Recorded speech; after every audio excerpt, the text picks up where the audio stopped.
So here we have Paul Walker's car in this awesome looking gray, and as you can see, we start off from the side first. Obviously we have that iconic looking stripe right there with the dotted stripes, as you may know.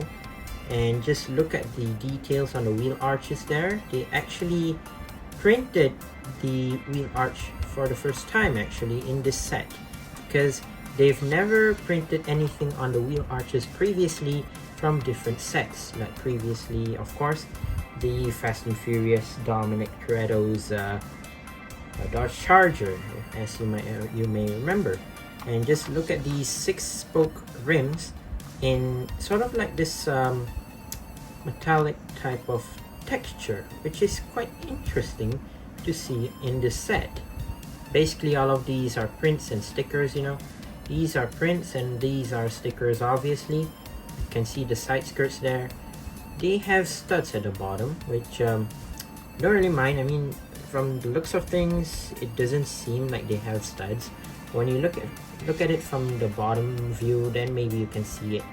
Yeah, you have the door handle there, pretty interesting right there as well. This is supposed to be the side mirror, supposedly, right there. And then we have this GT emblem at the bottom here, pretty nice. And then you have the blinkers on the side as well for the signals, of course. Moving on to the front, we have, of course, the headlights of the R34, and then we have the blinkers again, but this time in the front. And then we have this obviously the grille, and then you have these details right here with the stripes from the hood towards the front of the car. And obviously the front end looks quite nice. And moving on to the hood is the only problem, where they have these studs right here. It kind of looks like it's unfinished of some sort. Well, they have exposed studs, but we cannot do anything about it unless if we like modify it or do something else with it.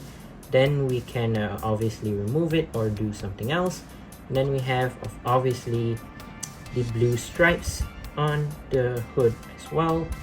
So yeah, very cool. Same thing goes for the side right here.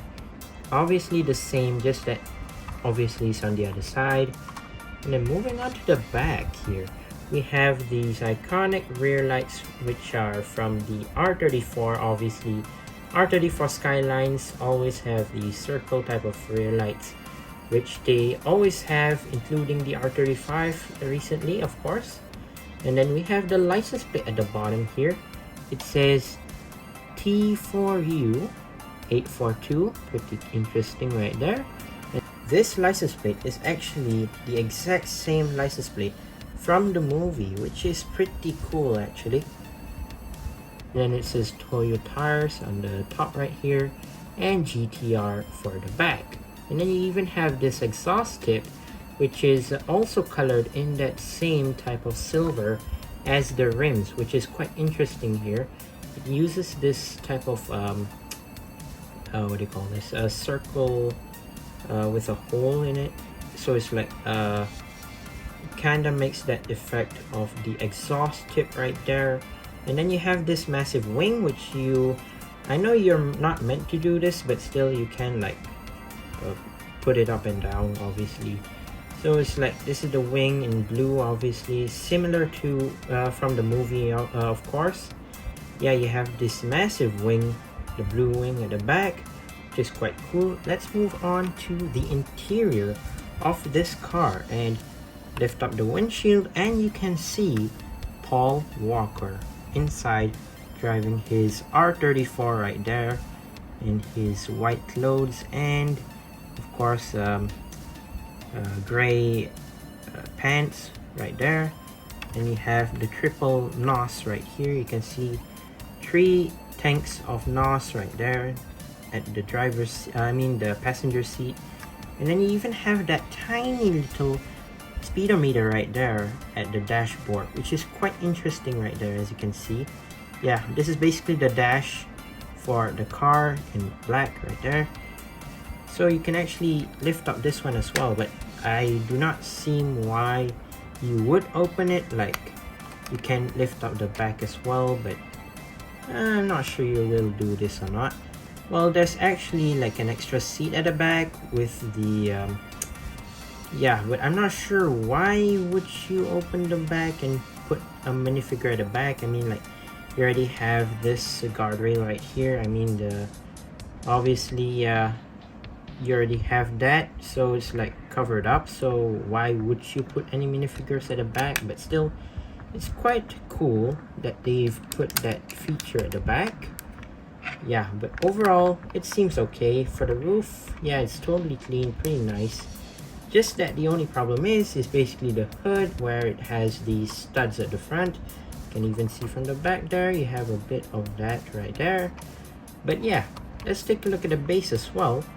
Yeah, so let's just talk about the base here. The base is sort of like black and gray combination, and then you have this glowing effect where supposedly, like in the movie, you have this like glow effect at the bottom of the car where, well, anytime you drive midnight, or maybe at night of course, you have this like glowing effect at the bottom, where this one they use like the transparent blue pieces, which are pretty cool, the 1x2 plates. And then yeah, they sort of like made it like I'm not sure if you can see it from this type of angle, but they might have made it so that maybe you can kind of see the glowing effect from any type of angle. But yeah, overall it's still great, and nonetheless it's pretty cool. I like the whole design of the car as well.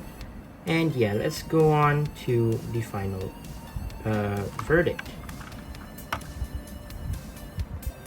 So here is the finished product of the Nissan Skyline GTR R34 that Paul Walker drove in Too Fast Too Furious. And as you can see, Lego basically captured all of the dimensions of the car, especially with the shape, its body, its size, and even all of the hidden details that the car had during the movie. And the only problem is one, there's quite a lot of stickers. Two, you can see that the hood, there are some exposed studs, as you can see on the hood right there, right next to the two hood stripes that you can see right there. There are some exposed studs and tiles on the hood that maybe Lego should have covered it up, or maybe they could have done something else to cover up, just like some mocks that I saw about the covered hood, so that well, the car would look more complex and smooth, and so that other people would also love it, and well, it wouldn't be looking like this sort of.